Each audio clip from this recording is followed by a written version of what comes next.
This video is brought to you by BetUS Sportsbook and Casino. This video is brought to you by BetUS. Let's get to it here, everyone. Let's get to it. As always, we start at number 30, and we go all the way to number 1. Let me just make sure everything looks set. Oh, I am glad I checked, because I did not hide the teams in one of the tiers. That was almost very bad. Almost very bad. Let's get to it here. Starting at number 30. We're starting off with the White Sox, losing 2 out of 3 to Toronto, being swept by the Orioles this past weekend. Not really a whole lot to talk about the White Sox. Garrett Crochet did pitch great.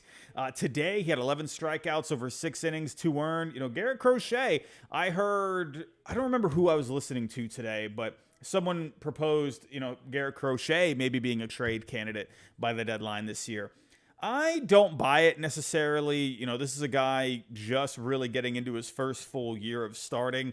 I think if anything, the White Sox should try to extend him. That's a guy that you can build around in the rotation for the next few years. Personally, if I'm the White Sox, I would not trade Garrett Crochet. That's just me. But other than that, not much else to talk about with the White Sox. At number 29, we got the Rockies. You know what? Hey, actually, how about the Rockies this past weekend winning their series against the Phillies?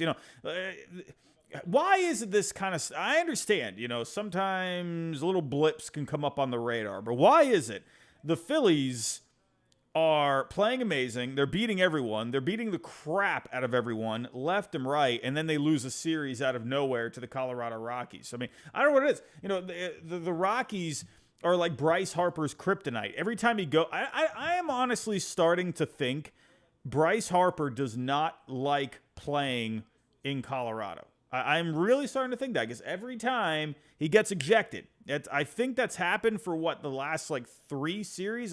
There's a statistic behind it that I saw, and I don't know. I'm just saying, but Bryce Harper, I don't know, man. He's always getting ejected there. But overall, up and down week for the Rockies. Bad news though, Jordan Beck, number 65 prospect in baseball, out for the year, or not out for the year, out for a while. I don't remember what I saw on the timetable. It's definitely going to be a significant amount of time, at least a couple of months from what I read. But yeah, fun prospect coming up, and you hate for these guys to go down like that, but what can you do? Cal Quantrill, he had a quality start this past weekend. Ryan McMahon had a 2-run home run today. Other than that, not much else with the Colorado Rockies. And number 28, how about the Marlins? Has anyone noticed the Marlins are winning a lot of games lately, or winning a lot of series lately? The Marlins have actually won 4 straight series against the Tigers, the Mets, the Brewers, and now the Diamondbacks. The Marlins can't lose a series, ladies and gentlemen. I'm just saying. And they're getting great starting pitching lately. Braxton Garrett had a complete game shutout against the Diamondbacks. Luzardo went 8 shutout innings against the Brewers. Sixto Sanchez. How about the comeback of Sixto Sanchez? He had 5 innings, 3 earned against the Diamondbacks. Ryan Weathers, he took the loss against the Brewers, but he gave up 2 over 7. They're getting great starting pitching lately. But, the Marlins, I feel like they already just lost way too much. I don't think there's anything they can do at this point. I don't know. But hey, let's see if the Marlins can keep winning series this coming week. Number 27, we got the Angels. Not really a whole lot to talk about the Angels, but hey, Houston, they're battling for their lives right now, and they are trying to stay in it, and the Angels took a series from them this week.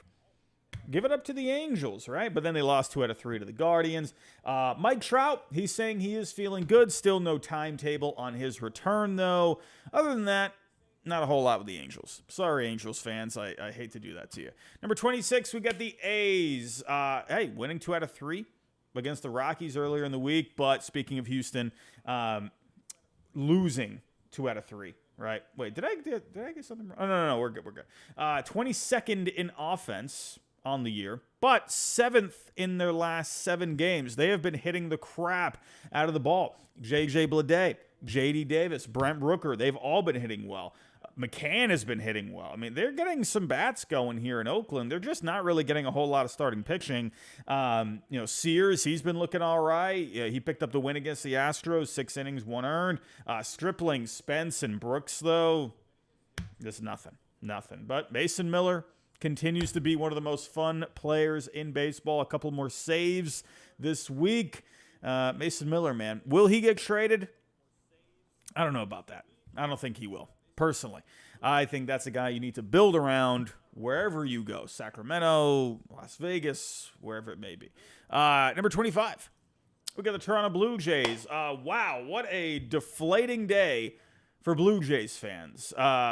Today felt like if there was a game that you could compare the Shohei Ohtani flight saga that it was in the offseason, today's game would be that game, right?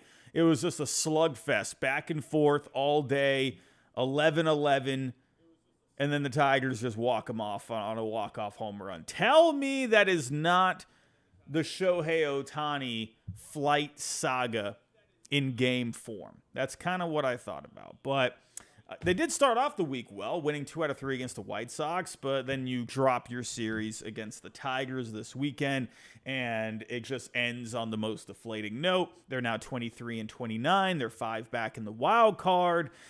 Nothing is going right with this team. This is a classic case where one part of the team is doing great, but then the other part of the team is not stepping up in that instance, right? And then the part of the team that was not doing well, they finally figure out a way to do well, but then another part of the team starts to shut down. And, what can you do? We got an injury on the field. What is happening here? Well, I have the Cardinals-Cubs game on. It started late. Ooh! Oh, no! If you are watching the game right now, wow, that is brutal. That hit him like in the perfect spot.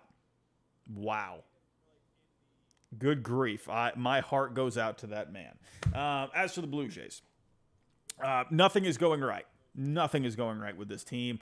They're 14th in offense overall on the year, but they have been hitting pretty well lately. They're 8th in the last 7. Bo Bichette, Vlad Jr., Jansen, even IKF have been hitting well. Varsho had a 3-run home run today. Like I said, 11 runs today. They were really bringing it today. But the pitching just hasn't been showing up. Gosman, Bassett, they picked up wins this week. But, Kikuchi, he pitched well in a loss, but the offense didn't show up for him. Manoah was pretty ineffective against the Tigers overall. Barrios, he pitched well in a loss. So the starting pitching, it's been fine for the most part, but then the bullpen's not stepping up when they need to, right? Romano giving up the walk-off homer to Vierling today. Yimi Garcia has had a good season overall, but he gave up 2 in the 8th inning today. Nothing is going right for this Blue Jays team. And we had a story this past week. I did a video on it. Vlad Jr., Bo Bichette. There is an executive out there who is speculating that he thinks that the Blue Jays could end up trading them. And listen, if they keep losing, that might happen. Right? That might happen. I would think out of the two, if you are going to trade one of them, I would think the more likely guy would be Bo Bichette because he has more trade value than Vlad Jr. If Vlad Jr. was hitting a bit more, like if he was bringing a bit more power, then yeah, you could say arguably he could get more in return. But Vlad, the power numbers are down. The on base really looks good, but he's just not really that same force in the lineup that he was a few years ago. Bo Bichette, on the other hand, while he has gotten off to a slow start, he plays a high-value position at shortstop. Sure, you can say what you will about how he plays shortstop, but he gets the job done for the most part. Yeah, you're going to have better guys out there defensively, but Bo Bichette, you can put him out at short, and for the most part, he'll do the job, right? But that is what makes him, in my opinion, a bit more valuable when it comes to bringing in prospects, right? Because you have to remember, shortstops are a scarcity in the game. So, and when you're a guy like Bo Bichette that has a track record, despite the slow start to his year, he's going to bring you more than Vlad. I still think Vlad could bring you a couple of good pieces back. It'll be really interesting to see what happens with those two. But if these times keep happening, I think it's guaranteed those guys are going to get traded. So we will see.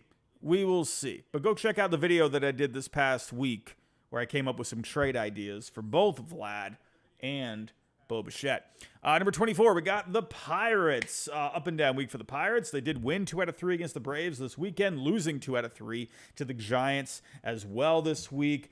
The Giants this weekend, Braves earlier in the week. 25th in offense overall on the year, but the bats have been waking up lately. 8th in the last 7 games. Reynolds and Gonzalez are red hot. McCutcheon's hitting well. Jack Sawinski, though, getting sent down. I'm sure Pirates fans out there are very happy with this.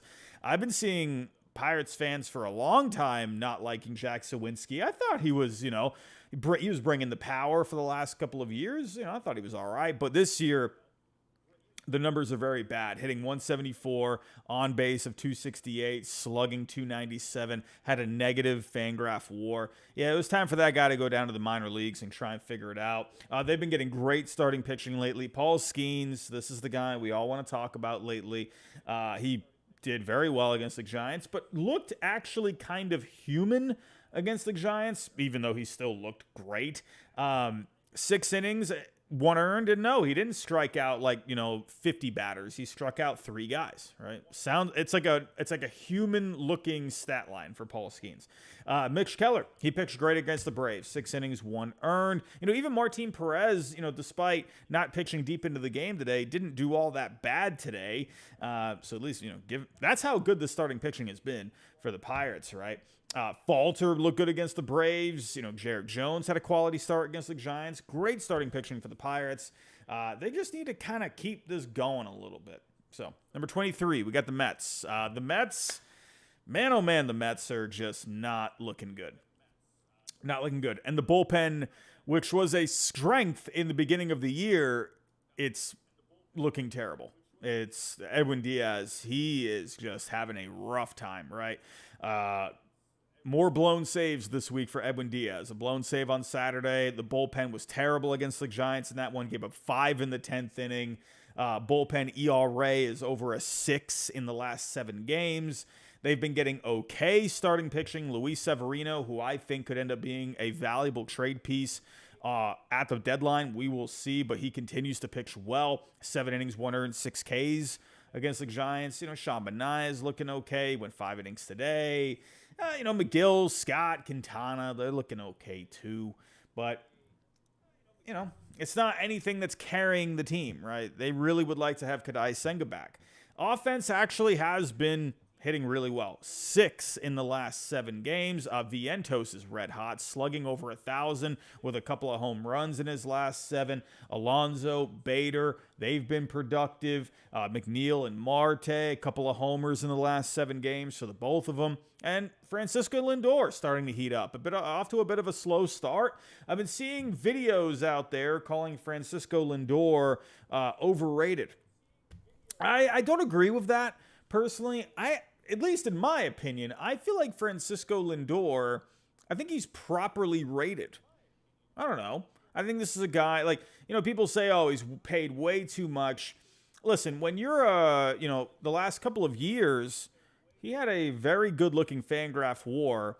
People always just want to look at the offensive line, but when you look at what Francisco Lindor does defensively at again, I just mentioned this earlier, a high-value position. Shortstop is not left field. Shortstop is not first base. It's not even second base. Shortstop is the toughest position in baseball, right? You can say shortstop, center field. Those are the 2 toughest positions. And when Francisco Lindor excels defensively and he brings the bat, give 800, 820 OPS, that's still very good for a shortstop that plays just as good as defense as he is.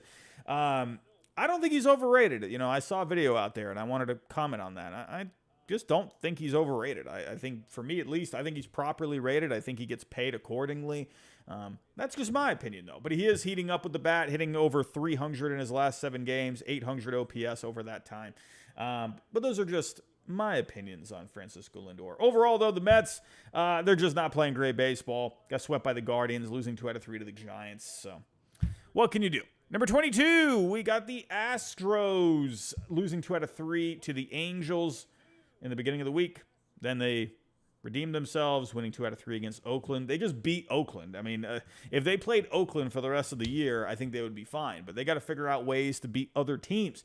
They are now 24-29. They're 3 back in the West. They're 4 back in the wild card. I still think it's too early to say for the Astros. I think they're going to keep going at this as long as they can. They got a whole month of June to figure this out. If they're within a game or 2 of a wild card spot going into July, they're going to prolong it even more. July 15th, if they're a game out, wild card, they're going to prolong it, right? This is a team. But then again, you have to wonder, if, let's say the Astros, let's say it's July 30th, right? A day before the deadline. Is it the 31st this year? I don't remember. Let's say they're in that spot. What do you do if you're the Astros? I think there's an argument that they should still trade off some pieces and just try to compete with what they have, you know, sell off. But then again, what would that do for the morale of the team? You know, I don't know. If you're 2 out, do you trade Kyle Tucker? You know, do you maybe look into a trade with Verlander, right? Do you look into selling off some pieces, right? Alex Bregman. I don't know. I think there would be an argument, too, because the Astros, they could use some prospects in that system. But right now, I still think it's just too early just because of where they are in the standings. So we'll keep an eye on it. But speaking of Kyle Tucker, like I've said with the Astros offense, they've been good all year. They're 5th in offense on the year. Kyle Tucker, a 2-homer game the other night. That's his 4th multi-home run game of the season. Kyle Tucker, man, I love me some Kyle Tucker. If they end up trading him, they will definitely get a good package of prospects back in return. But the starting pitching, it has improved. They are getting some of these guys back, but it's still just, it's not enough right now to carry them, right? Verlander, you know, Arrighetti, they picked up wins against Oakland. But Valdez, he got knocked around against the Angels. He gave up 8 earned in 5 innings. Goodness, and that's without Trout. I don't know, man. I don't know. At number 21, we got the Reds. You know, a bit of a bump from last week for the Reds. But when you sweep the Dodgers, one of the best teams in baseball, that's going to give you a bit of a bumpity bump here. You know, it's weird because they lost 2 out of 3 to the Padres, but then they sweep the Dodgers. It's like, how does this happen? 28th in offense, but they came alive against the Dodgers. Spencer Steer stepped up in this series. Homered, had a double today. Got Jonathan India. We have finally seen some life. Hit a grand slam on Friday night. Benson, he homered on Saturday. So the Reds really stepping up here with the bats. That's been a huge weakness for them this year. I think they need to go out there, go try and trade for a bat, try and improve that offense. They've had a lot of injuries. The starting pitching, they're getting good starting pitching. Hunter Green, he pitched great against the Dodgers. Nick Martinez, 4 1/3 today, 1 hit allowed. So, you know, overall, the starting pitching, they're doing their job. They're getting good, pretty much good production from the bullpen. It's just the offense for the Reds where they're going to live and die. Moving on to the next tier. Before I move on to the next tier, let me know in the chat. What do you think? Give me a thumbs up. Give me a thumbs down on what you think overall on this first tier. 30 through 21. What do you think? Thumbs up, thumbs down? Let me know. I'm going to take a look here at the chat. Patrick B saying the Dodgers are beatable. I mean, listen, any team is going to be beatable, right? And even the Dodgers with Shohei Ohtani, right? You know, and we've seen this with the Dodgers for years now. They look like the favorite. They look like the team to beat, and then they lose. So, Fortnite player, Cardinals in the 10s? I don't know about that. I don't know. We will get to the Cardinals here in a little bit. They are playing a lot better as of late. Seeing some thumbs up here. I am seeing an in the middle from Fortnite player. Okay, I can take that. I think that's fine. Yeah, Seabass prayers for Acuna. By the way, yeah, Yeah. It's terrible, man. Terrible. And again, when you're looking at it from just, obviously from a person point of view, it stinks, for the guy. I hope for a speedy recovery. I hope everything goes well there. But when you look at it from just a business point of view too, man, it's like, God, you're losing a player like that you can market. Man, for the game of baseball, you don't want to see a guy like that go down. So here we go. Moving on to the next tier. Number 20. We got the Rays. Hey, my Red Sox took it to the Rays. First sweep of the Rays. Oh, my wire just fell. What the heck is going on? First sweep of the Rays in Tropicana since 2019. Oh, man. I've been to a lot of games at Tropicana Field. A lot of games. And I've seen many losses. It feels like every time I go to Tropicana Field, my Red Sox lose. So it was good to see that. And that I remember saying a couple of weeks ago, I don't feel scared of the Rays, right? There's something about this team that just doesn't feel like it has that same mojo where they can keep a game close and then they just beat you in the end, right?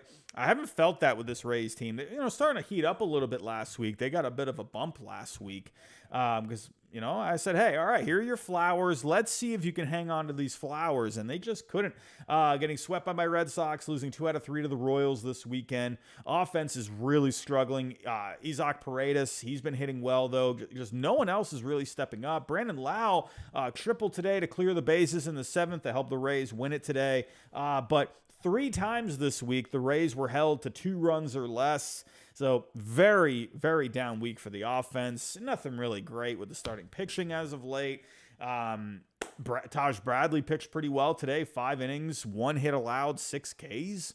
Other than that, there's not much really to talk about with the Rays, unfortunately, right? Zach Eflin, he came up as a possible trade candidate. The Braves, there was a rumor out there that they were showing interest. I think that would be a good piece for them. But now you got to think with the Braves. Listen, Braves fans, listen, hear me out here. Remember the last time, and no offense to Ronald Acuna Jr., listen, I love the guy. I think he one of the best players I've ever seen. Last season was an amazing season. But remember the last time Ronald Acuna Jr. was out for the year?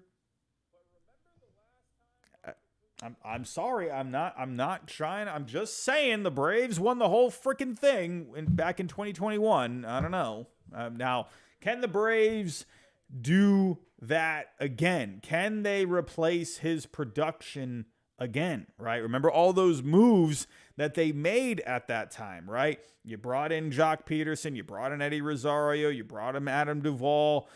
Who was the other guy they brought in again?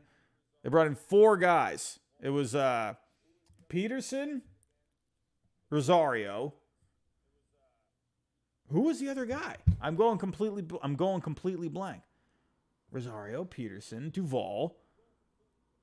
Who was the other guy they brought in? This is going to drive me nuts. Someone help me in the chat. Jorge Soler. That was it. Goodness. The MVP of the World Series. How did I forget that? But, can Anthopoulos make some moves again to rile it up, to get this back together again? They did it in 21. Could this be the year? We'll see. Where was I? I don't know. Oh, you're right. Zach Eflin, right? So if the Braves, that could be an option where, Spencer Strider, you already lost him. So I wouldn't mind the addition of Zach Eflin for the Braves. I think a veteran guy like that could bring some stability to that rotation. But now you got to think, all right, what are you going to do here with this offense moving forward? Yeah, sure, right? They've been getting, guys stepping up here, right? Ozuna's been having an amazing year this year for the Braves. And, luckily you still have a lot of these big bats, obviously, Riley, Albies, Olsen. I mean, come on. I mean, that's just nasty right there. So you got to think Jared Kelenic, this is a time for him where he could really step up here and really emerge as a guy for the Braves. But, you got to think here, right, Duvall, I would expect Duvall is going to really see a bump up in playing time here. So, let's see. Can they go out there and maybe make another move? I don't know, but that's what I see you in the chat here. Braves got a weak farm system. How can they add elite reinforcements? I guess all you can say is believe in Alex Anthopoulos. Let's see what he can do. I'm sure he will make some kind of a move. On number 19, we got the Nationals. Up and down week for the Nationals, losing 2 out of 3 to the Twins, winning 2 out of 3 against the Mariners. Offense, like I've said, right? Not great bats. They've used a lot of speed this year. Winker, Meneses, Luis Garcia, Kyber Ruiz, they have been hitting well. Basij Abrams, Rosario, they've gone completely cold. Abrams homer today, though, so let's see if that can be a bit of a spark for him. We'll see, but I think they need another bat. And listen, I'm gonna shove this in everyone's face until you are blue in the face, until I'm blue in the face. If Vlad Jr. needs to go anywhere, it has got to be Washington. Come on, his dad, Montreal Expos, Vlad Jr., Nationals. I mean, come on, it's perfect, and they could use a bat like that. Now, is that power what it was a few years ago? No. But it's there. He's capable of it. I think he would be a great bat for the Nationals. I think that would be awesome. They're getting some good starting pitching. Gore, Williams, they've been pitching well. Parker picked up the win against the Twins. Bullpen continues to do well. They just need a bat. Nationals need to get some offense. Number 18, how about the St. Louis Cardinals? Man, oh man, the Cardinals are finally starting to wake up, right? Playing right now, playing the Cubbies right now. I think I see, is it 2-0? I haven't really been looking at the score. 2-0 St. Louis, so they got the lead right now. They won on Saturday against the Cubs. Another game was rained out, but they swept the Orioles. Listen, it's not every day a team goes out there and just sweeps the Orioles, right? Right now, the Cardinals, 24-26. A win tonight will put them 1 game under 500. They're 5 back in the NL Central, 1 back in the wild card. Here are the Cardinals. That's what I'm saying with this National League. There are so many weak teams in this National League. So one good run puts you right back in it. Listen, coming into the year, I'm looking at this Cardinals team and I'm like, listen, maybe the rotation doesn't look like, like it's going to be stealing the show by any means, but you still got some capable arms. Sonny Gray, obviously a big addition. Innings eaters like Lance Lynn, Gibson. I liked that. Hopefully, getting a bounce back from Matz, right? Michaelis, a guy that can give you innings. I saw a rotation that could be okay, but, I'm looking at this lineup and I'm thinking, listen, you got good bats in this lineup. You got some good arms in the bullpen. This is a team that's very capable, and they're starting to show what they can do. Now, will this be sustainable? I don't know. I don't know the answer to that. Starting pitching-wise, they are pitching better as of late. Sonny Gray, Lance Lynn, they picked up W's against Baltimore. Lance Lynn and Gibson, they're not going to be the advanced analytic darlings, but they're going to be guys that just give you the innings, and if they can hand it off to the bullpen, and you got a Helsley, if he's healthy, shutting down games, that's how you win games right there, and they have enough bats to be able to get this done. Mason Wynn is red hot lately. Gorman is hot. Newbar, Burleson, they've been solid. They need Goldschmidt and Arenado and Donovan to start heating up, though, for crying out loud. Like, my goodness, did Goldschmidt homer earlier? Did he homer? I think Goldschmidt homered earlier. I didn't see this. Oh, Goldschmidt homered earlier. Okay, all right. Okay, Goldschmidt, let's go. But they need those 3 guys. They need Arenado to be more of, Goldschmidt. He goes deep. Did he just homer again? Goldschmidt just homered again. He listened to me. He's watching the show. Oh my goodness. He's got an earbud in. He's got under that helmet. He's listening to the show right now. I literally just said Goldschmidt has got to get it going. And boom, another homer for Goldschmidt. That's what I'm talking about. What great timing that is. That's what this Cardinals team should be doing. This is what they're capable of, right?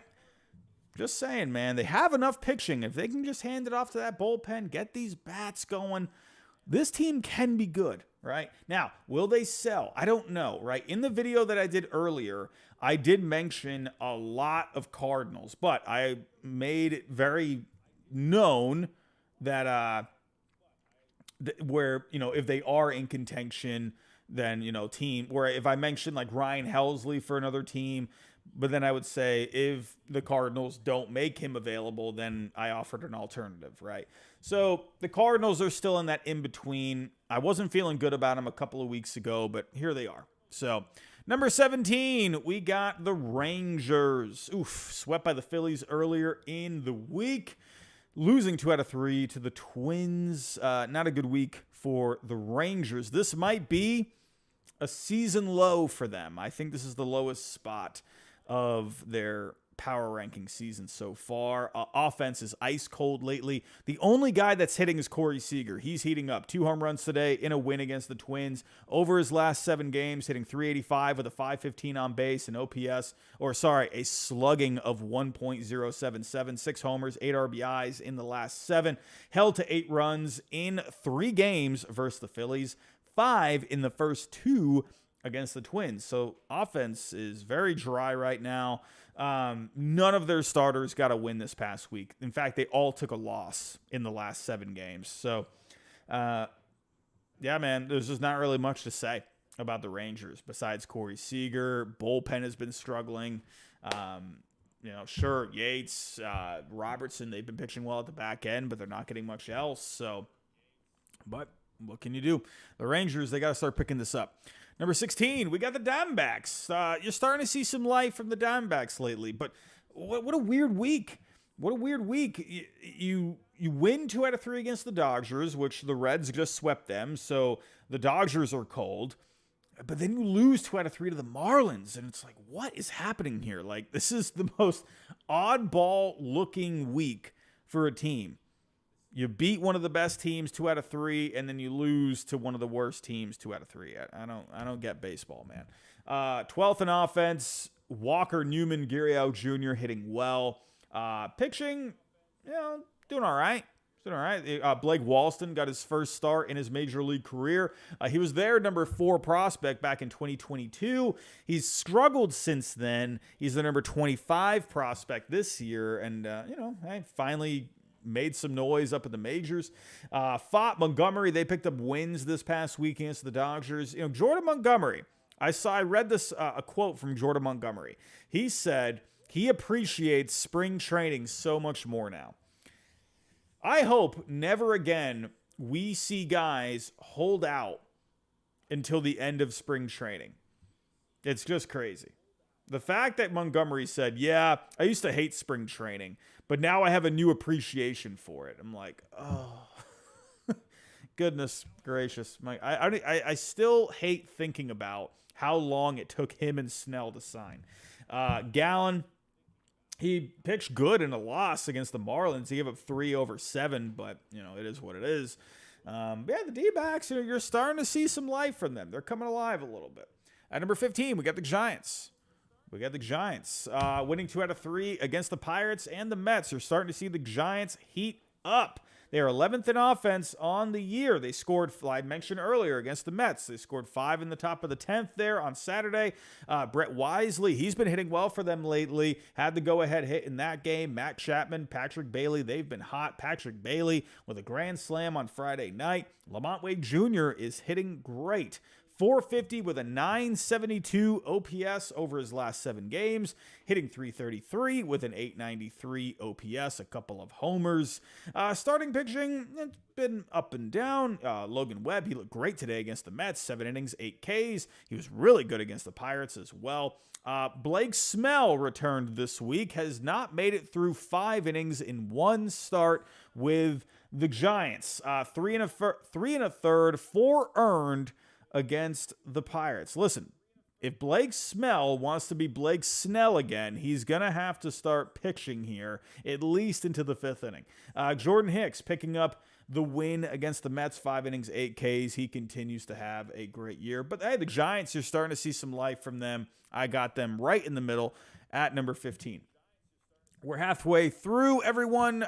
Number 14, we got the Tigers. Talked about this earlier. What a win for them today. Honestly, I was just shocked to see that they had another game where they scored more than 10 runs. So the Tigers, them and offense, they go together like oil and water. What is going on?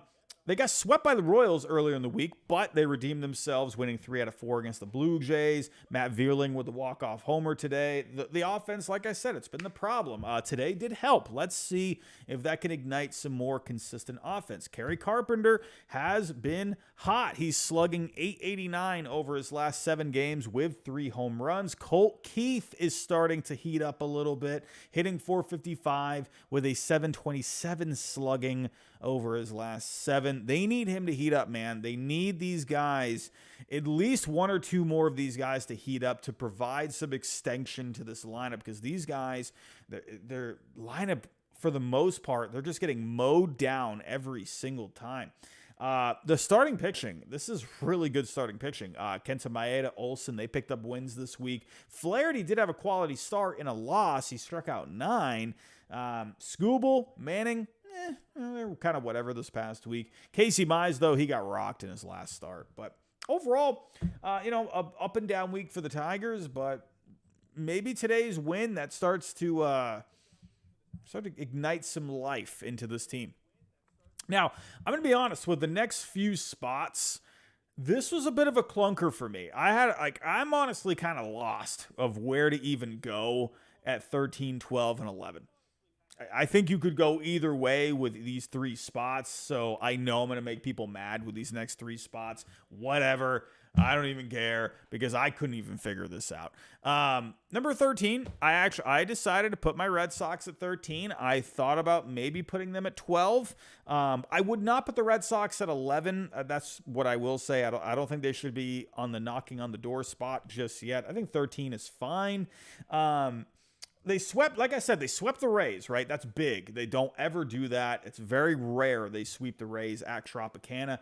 But then you lose 2 out of 3 to the Brewers. Now, the one saving factor there, the one redeeming quality is that the Brewers are a good team.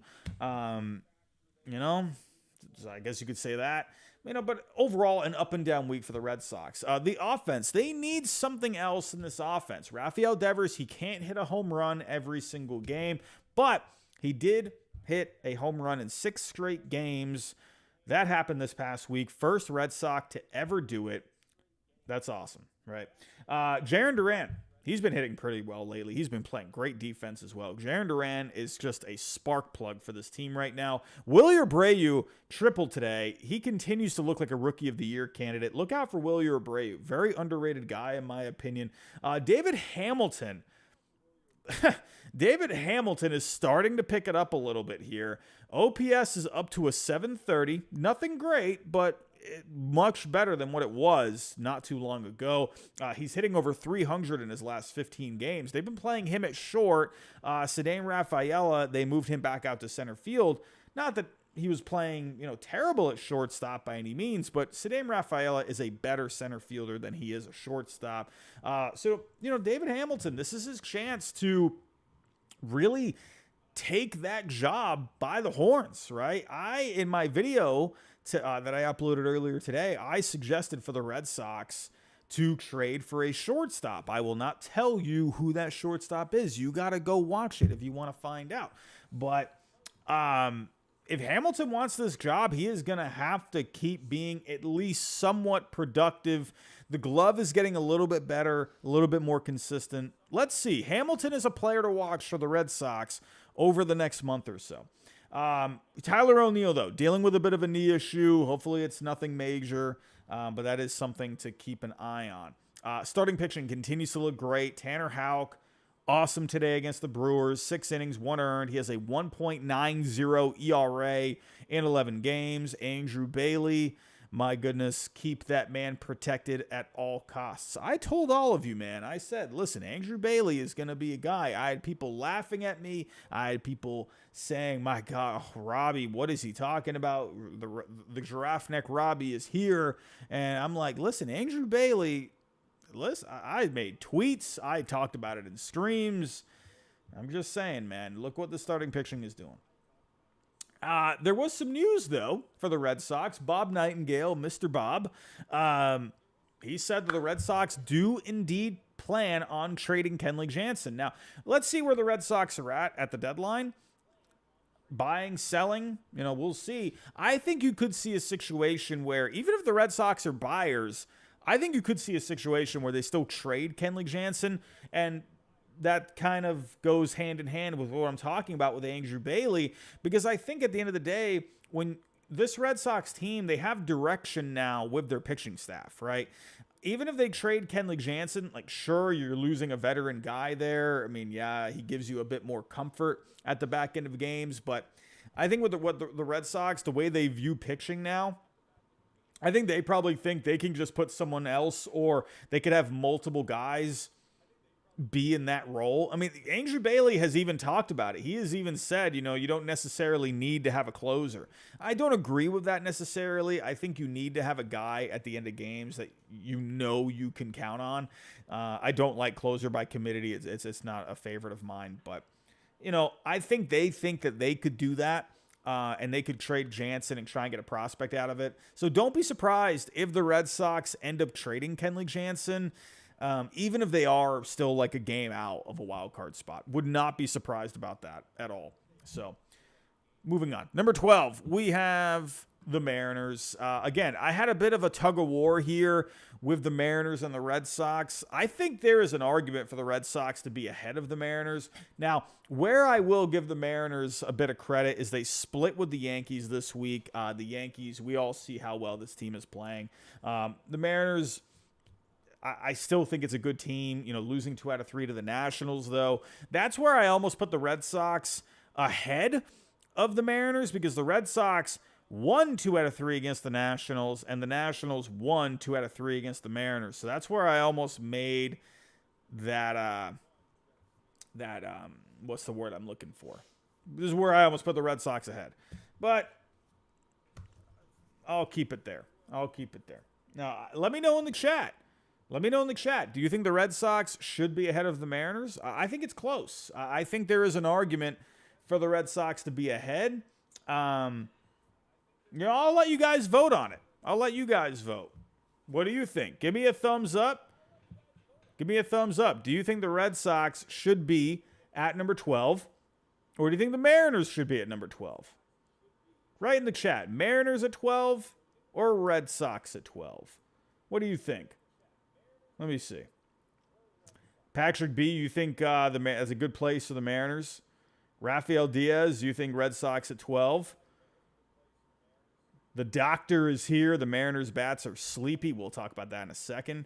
I see Red Sox. 2 for the Red Sox. Mariners. Okay, Sound FX, you got the Red Sox. I'm seeing more for the Red Sox. Ground and pound, I disagree. I don't see the Red Sox at 17, and that's not even bias. If I was a fan of the Portland Pickles, then I would still say the Red Sox are way higher. So I'm seeing a lot of Mariners right now. Let's do a poll. Mitchell Hopkins. Let's do that poll. I'll do the poll. Let's see.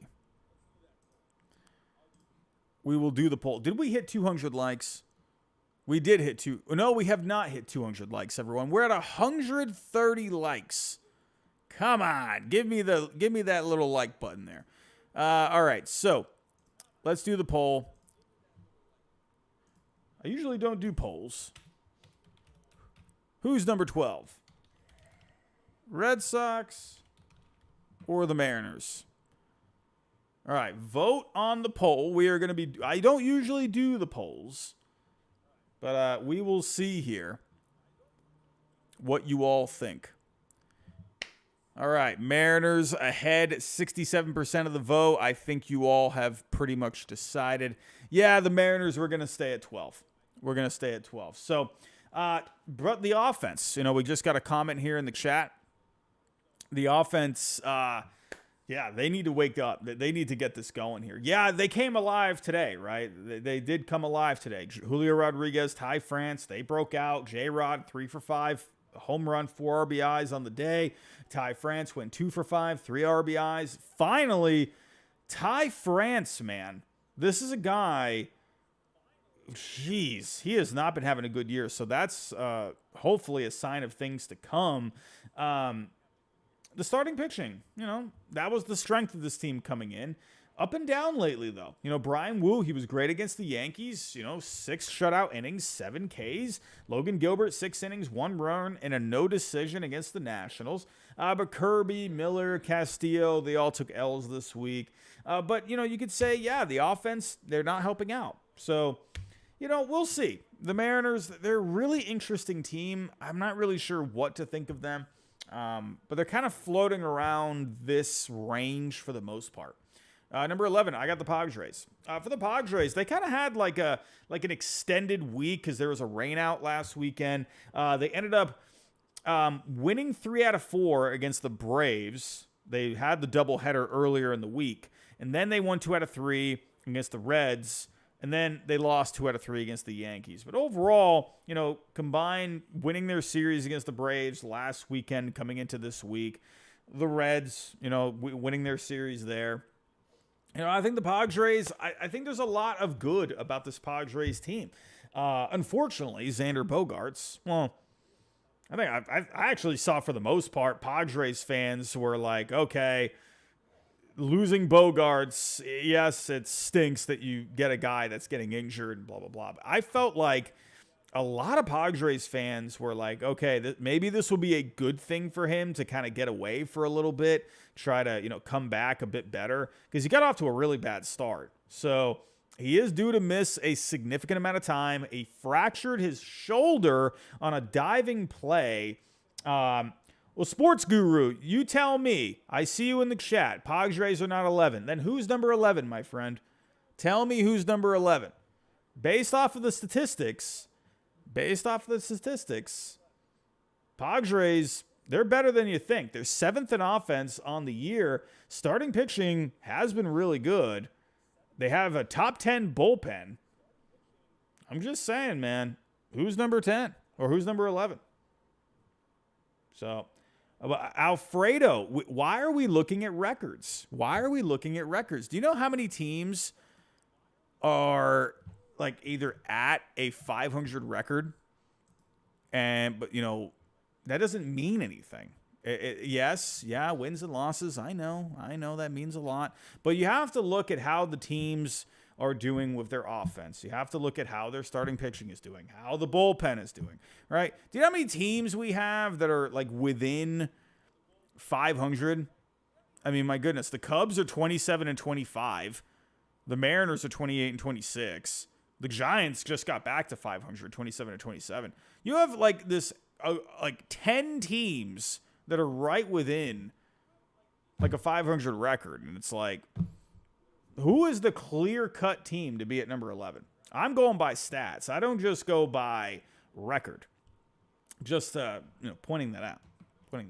Anyway, but the Padres, Luis Ariz, this guy's red hot. Hitting .484 in his last 7 games. What a pickup that's been. And thank God the Padres did that, because now you got Bogaerts out. So that ended up being a great move for the Padres. And does anyone realize how good Jerickson Profar has been? Has anyone noticed this? This guy is having a phenomenal season. He's hitting .319 with a .416 on base, a .484 slugging, 9 homers, 46 RBIs. What a season Jerickson Profar is having. Are you kidding me? My goodness. Erica, I know no one's talking about Profar. How is no one talking about Jerickson Profar? This guy's phenomenal. Honestly, a good story. He hasn't really been doing all that much the last couple of years. Michael King, Darvish, they picked up wins against the Reds and the Yankees this week. Dylan Cease, though, got knocked around a little bit against the Yankees. Gave up 4 earned in 6 2/3, 8 hits allowed. And like I said, bullpen has been really solid for the Padres. They're 10th overall. So, but yeah. Padres at 11 for me. And we had a super chat coming in from Ethan. How you doing, my friend? One of our members. If my Birds win all their series this week and the offense is still humming, I'm thinking 13-16 next week. Ethan, I completely agree. I was higher on the Cardinals than a lot of people coming into the year. I saw a lot of people like still about them. But yeah, and here we are, and they're showing what they can do. I mean, they got two runners on right now. Brendan Donovan, here's a big spot for Donovan. Again, I just said this earlier. They need these guys. Oh, he just got hit. Goldschmidt, Arenado, and Donovan. They need these guys to get going. So, all right, Brendan Donovan now going to first. Bases are loaded for the Cardinals in the bottom of the sixth. But yeah, Ethan, I completely agree. Big week for the Cardinals coming up. A big week because this is where they can try to keep that momentum going. So, Ethan, thank you for your super chat. So, everyone, before we get to the top 10, I just have to go over tonight's sponsor, and that is BetUS. So, everyone, with BetUS, the main thing is to simply just play responsibly. That is the most important thing at the end of the day. But we have a full slate of games on for tomorrow. So, and actually, well, it's not here anymore, but earlier there were some live odds going for the Cardinals and the Cubs. Remember, you can do live betting on BetUS. That is always available, so make sure you check that out. But like we were talking about, Ethan, for the Cardinals, right? They got a big matchup with the Reds coming up this week. A Reds team that is coming off of a sweep against the Dodgers. The Cardinals are favored on the road. You know, with this Reds team with momentum, though, I don't know. So you might want to really think about this one carefully. Now, if we were to go here to the probable pictures for tomorrow, just a quick way to look at it.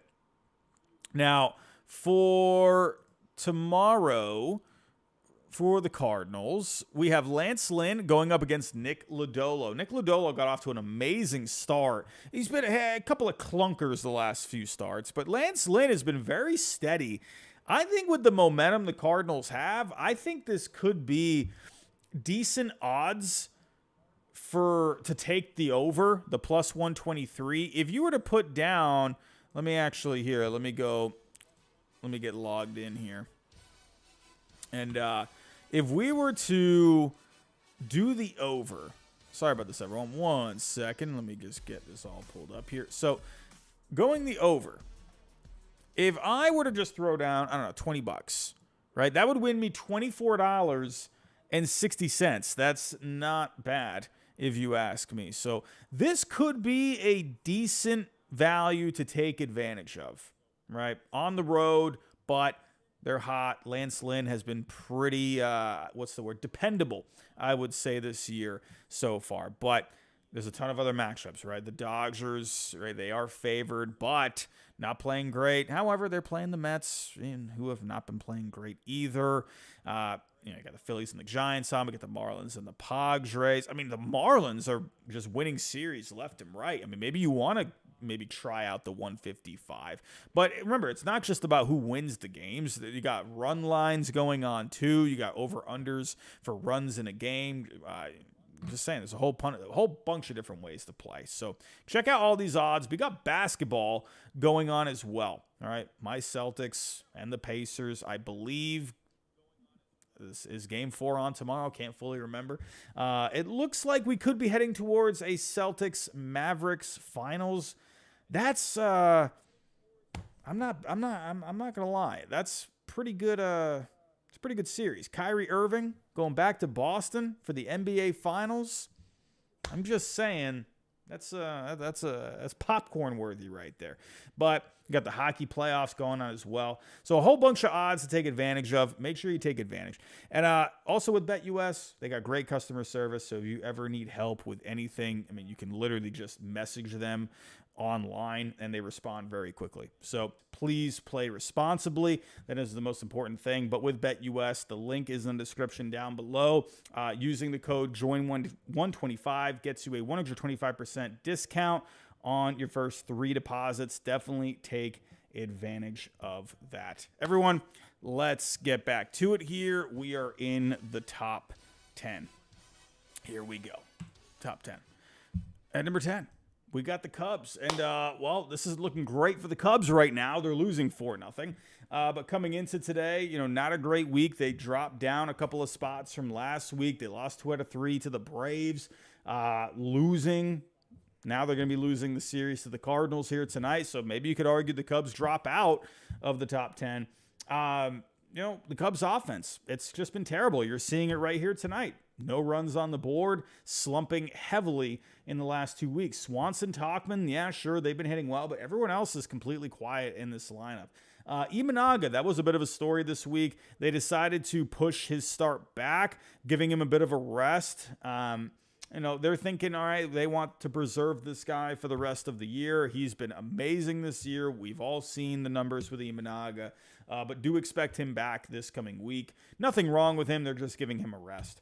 The bullpen, one promising thing is that the ERA is much higher than the FIP. So the bullpen overall ranks 16th. But just keep that in mind. Keep that in mind. But the Cubs, they got to get this offense going. Number 9, we got the Twins. The Twins, they've been this one team where they get very hot or they get very cold, and it looks like they're getting hot again, winning both series this past week, winning against the Twins and the Rangers this week. Offense, they're starting to pick it up again. They went cold there for a little bit, but Correa, Castro, Kepler, Buxton, Kirilloff, all hitting well, all performing well. Starting pitching has been fantastic. Joe Ryan against the Nationals, 7 shutout innings, 6 strikeouts. Ober picking up the win against the Rangers. Paddock has not given up a run in his last 2 starts. The Twins, man, they're starting to look good again. They've got ice cold there for a little bit, but the Twins, they make their way back into the top 10. I just saw the Brewers quite a lot this past weekend, winning 2 out of 3 against my Red Sox. And, the Brewers team, their offense looks great. William Contreras is having an amazing year, and he's been powering this offense, along with Christian Yelich, along with Perkins lately. They're getting a lot of bats stepping up for them. Again, I've said this before. This is a very weird thing with the Brewers because usually the offense is an issue with them, and the pitching is always great. But now it's the opposite, right? They're just getting by, basically, with the pitching that they have. Even having, like, Tobias Myers going today against the Red Sox, right? I think they need to go get a starting pitcher at the deadline. I think someone like Luis Severino, I think that would be a good option for them if they could somehow acquire him. But they've been getting by so far, and they've been handing it off to this bullpen, and the bullpen's been getting it done, right? This Brewers team, they look great. I mean, every week, But, unfortunately, losing 2 out of 3 to the Marlins in the beginning of the week. So, what do you do? What do you do there? The Marlins are beating everyone right now. At number 7, we got the Braves. I hate to do this to you, Braves fans. I hate to do it to you. I think this is the right spot. I know I might get some people grumpy at me, but I think this has to be the spot for the Braves. And now losing Ronald Acuna Jr., I mean, what do you do here? I mean, this is, the offense. I mean, sure, Ozuna continues to hit great, but the offense as a whole has been inconsistent, and now you don't have Acuna, so now you really got to figure this out. Let's see if these other guys really step up now that he's out. They have been getting some good starting pitching lately, though. Fried, Sale, they pitched great. Max Fried, a complete game, 1 earned, 9 Ks in his last start. Chris Sale, 7 shutout innings, 9 strikeouts against the Padres. Those 2 have been great. Reynaldo Lopez has been great too, but he took a rare L this week against the Pirates. He didn't even get out of the 5th inning, 4 2/3 overall, 3 earned. But it is what it is. Ashimenia, I see what you're saying, man. I see. But at the end of the day, I have to give flowers to the teams that have played well. And the Braves, it's not like, this is 1 week where they're playing, not great. This has been a couple of weeks now. So it's not like I just drastically went from here to here with them. I mean, this is, kind of been a slow descent a little bit. But I still think the Braves are one of the best teams in baseball. They're in the top 10. So, but it is what it is. Ian Happ just homered for the Cubs. Ian Happ. But yeah, the Braves, let's see if they can maybe rallied for the, together and, in the absence of Ronald Acuna Jr. So they did it in 2021. Here we go. Sound F. I did not want to move on until I saw what Sound FX had to say. $10 super chat. Braves at 7. Don't blame you. Won in Chicago, but lost. Excuse me. What did I let? I forgot to say this part too. So they won 2 out of 3 against the Cubs. Remember, against the Padres, because that extended into this week because of some rainouts, they lost 3 out of 4 to the Padres, and they lost 2 out of 3 to the Pirates. Just saying that for everyone at home. But you're saying here, won in Chicago, but lost at Pitt, and Acuna done for the season. We've dealt with this before in 2021. We can do it again. 7-game homestand coming up versus the Nationals and Oakland. Chris Sale for Cy Young. Yeah. Could you imagine if Chris Sale wins the Cy Young? I will cry myself to sleep. Vaughn Grissom did get a hit today, though. I hate myself. But yeah, they definitely have a good week coming up where they could take advantage and try to string some wins together. Let's see. But, yeah, Braves fans, it's not a good time for them right now. It's not a good time for you guys. Hopefully they can get this together. We will see. This could be something that brings the team together. We will see. We will see. Sound effects, thank you so much. You're always supporting the channel. I greatly appreciate it. And number 6, we got the Royals. The Royals, I keep wanting to jump off. Listen, no offense to the Royals. No offense to Royals fans. I keep wanting to think the Royals are just going to fade. I know it's a good team, but I keep thinking all right, when are they going to kind of have a week or two where they start dropping some series? But listen, they just keep winning. This is a good team, man. Sweeping Detroit, winning 2 out of 3 against the Rays. Now, when it comes to the Royals, I do want to point out, against teams that are over 500, they are 6-9. Now, they're beating up on the bad teams, but 3 games under 500 against the good teams, right? Now, if I'm looking at other teams, right, like the Brewers, you could say, are they good against the really good teams? They're 11-12. The Twins, that's another one. They're 9-17 against teams over 500. Like you see the Phillies are 8-2 against teams over 500. The Guardians are 14-7. Orioles are 16-6, right? So the Royals, I want to see them beat up on some good teams. That's all I'm waiting for.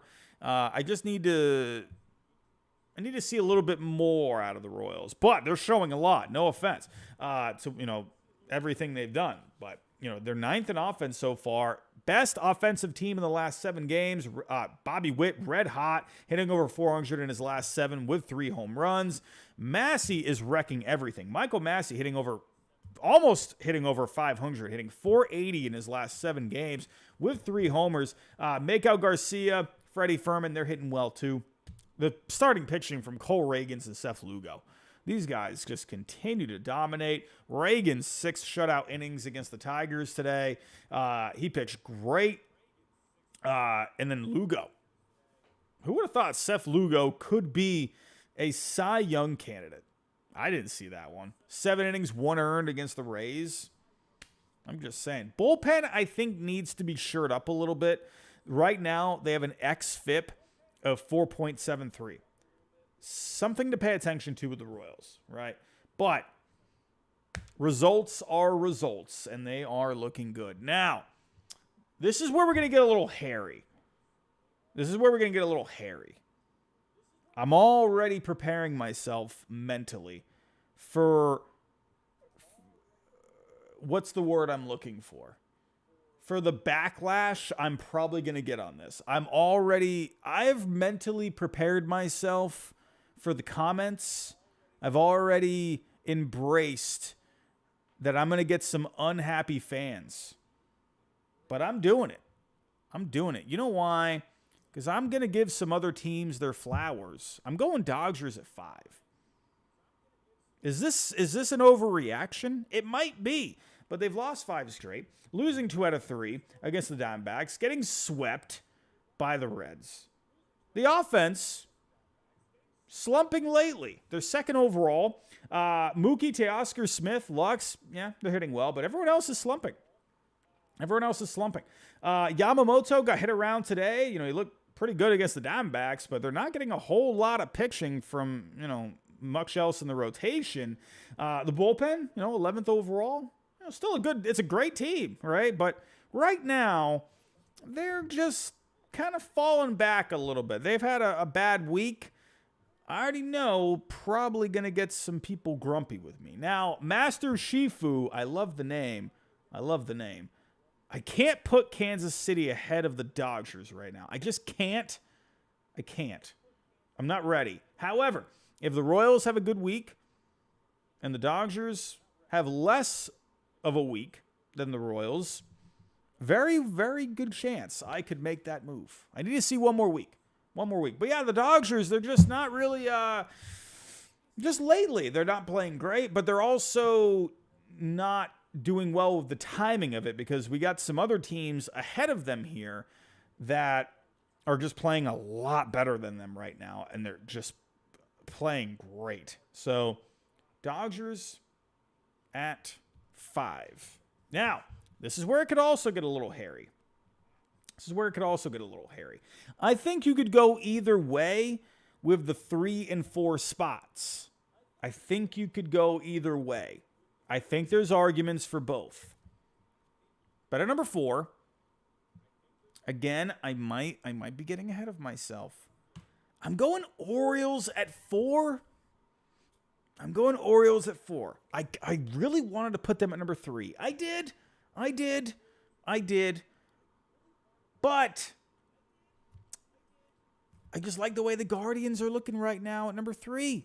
The Guardians are red hot. They're red hot, and yeah, I'm kind of riding that wave right now, but it's such a good looking wave. The Guardians are looking really good, man. But the Orioles, here's the thing: if the Orioles didn't get swept this past week, if they did not get swept, we're probably not seeing this. Even if the Orioles lost 2 out of 3, right? Let's say they just won a game, right? I think you've probably seen the Orioles at 3, but because they got swept, combined with the fact that the Guardians have won 9 straight games, I think it's just a perfect storm right now, and I'm kind of riding it. I'm feeling good about it.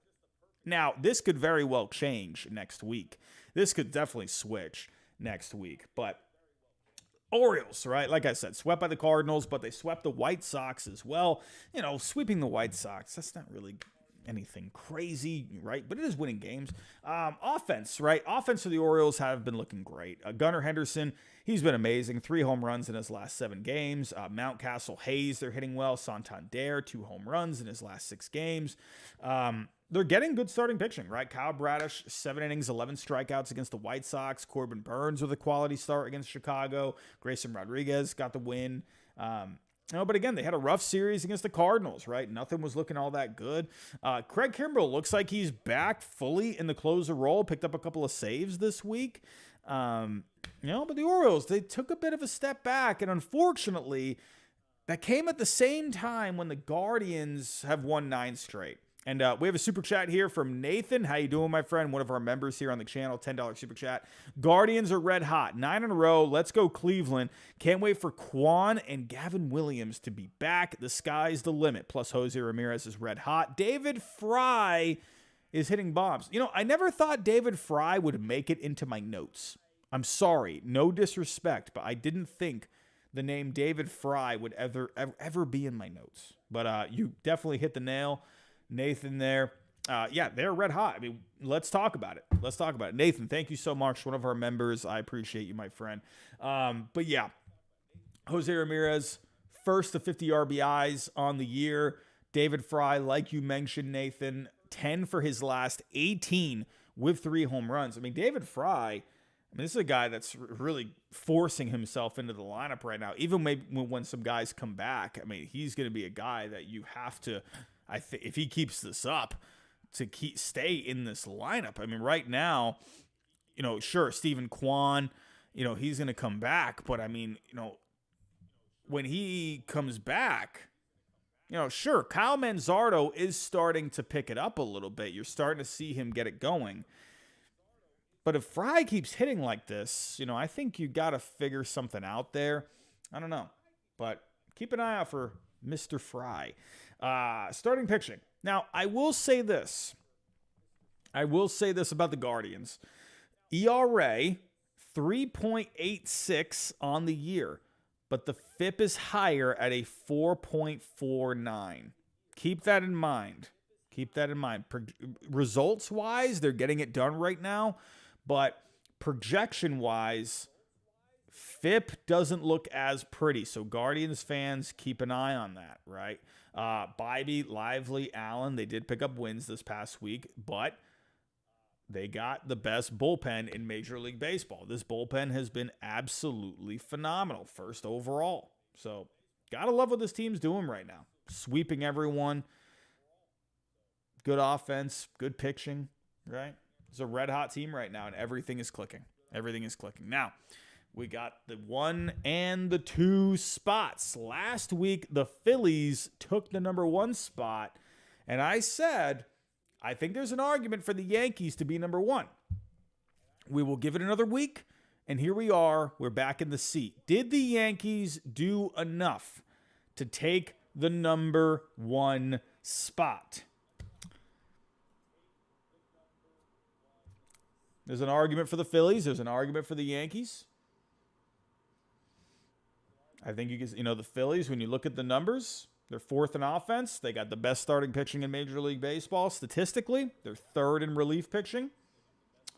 Then you look at the Yankees. They're 1st in offense right now, starting pitching. It's not at this, statistically the same level as the Phillies, but they've been getting some great starting pitching. We'll be getting Garrett Cole back at some point. But right now, we have a new number 1 team. And that is the Yankees at number 1. I think this Yankees team, they got helped out a smidge by the Rockies. The Rockies winning 2 out of 3 against the Phillies, I think, was the deciding factor for me, right? I think if the Phillies win that series, I think you still see them in the number 1 spot.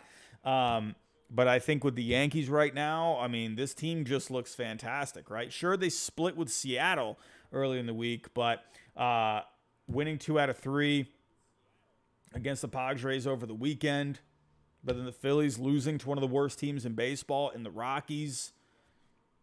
I think you just got to go with the Yankees right now. If you're looking at simple wins and losses, which I know that's not the only thing I look at, but at the end of the day, wins are wins and losses are losses.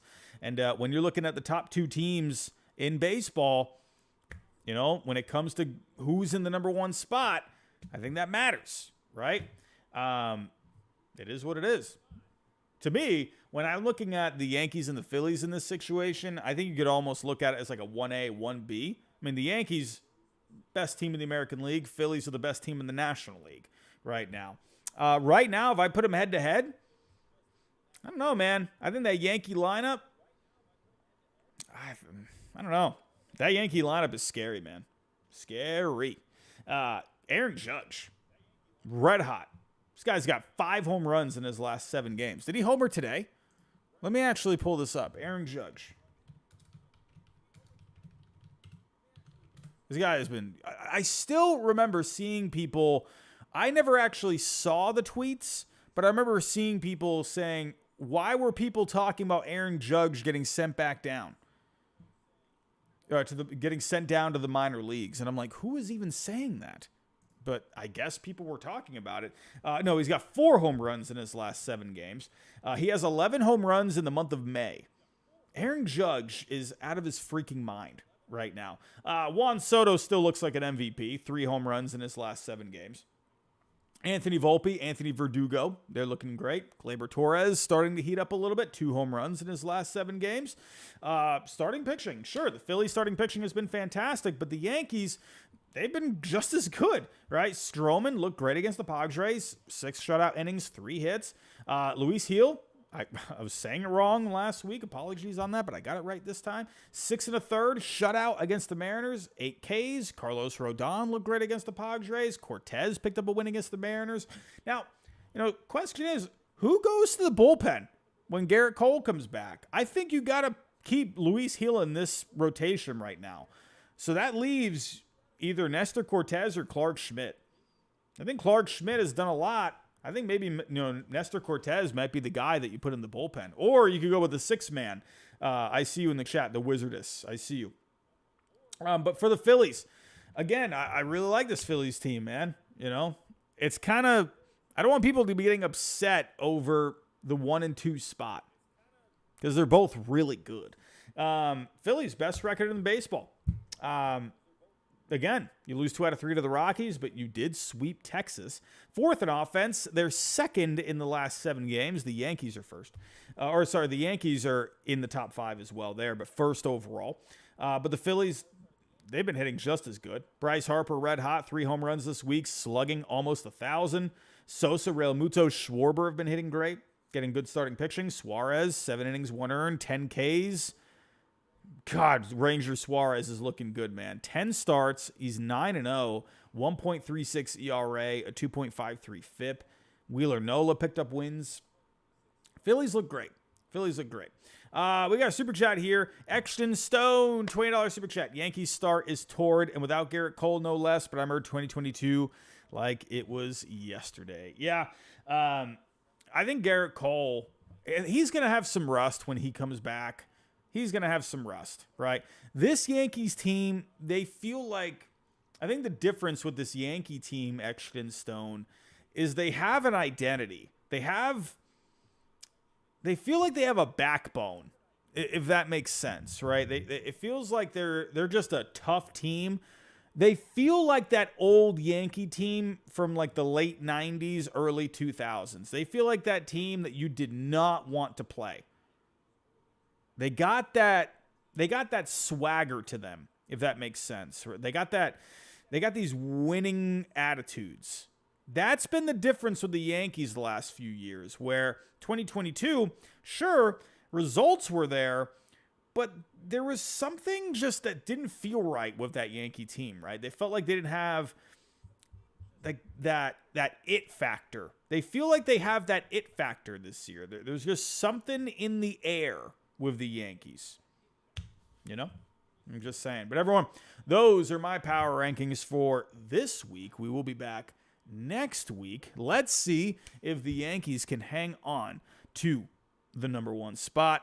Maybe the Phillies can get it back. Maybe the Guardians just keep on winning and they can get the number 1 spot. We will see.